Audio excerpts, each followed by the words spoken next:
कथा आहे मुंबईच्या लोकलची. मुंबईची लोकल जी लोकांना एका ठिकाणाहून दुसऱ्या ठिकाणी पोचवते. लोक उतरल्यावरती म्हणतात, अरे वा, प्रवास किती छान झाला, थोडी गर्दी होती पण आरामात पोचलो. थोड्या वेळाने एक पाकिटमार लोकलमध्ये शिरतो आणि थोड्या वेळाने उतरतो आणि म्हणतो, अरे वा, लोकल किती छान आहे, मला पैसे कमवून दिले. थोड्या वेळाने एक म्हातारी रडत प्लॅटफॉर्मवर बसलेली असते.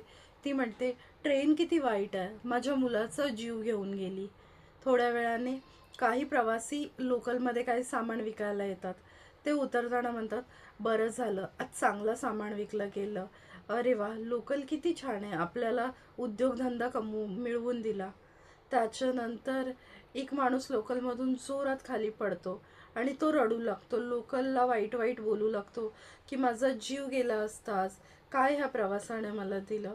थोड्या वेळाने एक आंधळा माणूस लोकलमध्ये भीक मागायला येतो आणि उतरल्यावरती म्हणतो की अरे वा, किती छान झालं, मला आज एवढे पैसे मिळाले, माझं कुटुंब तरी आज जेवू शकेल.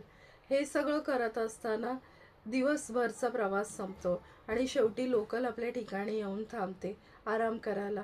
तेव्हा ती विचार करत असते, आज दिवसभर किती घटना घडल्या, म्हणजे आपल्या आयुष्यात पण किती गोष्टी घडत असतात. पण आपण हे झालं ते झालं असं बोलतो, पण आपण असं करून काय फायदा. शेवटी दिवसभर लोक आपल्याबद्दल जे विचार करायचं ते करणारच.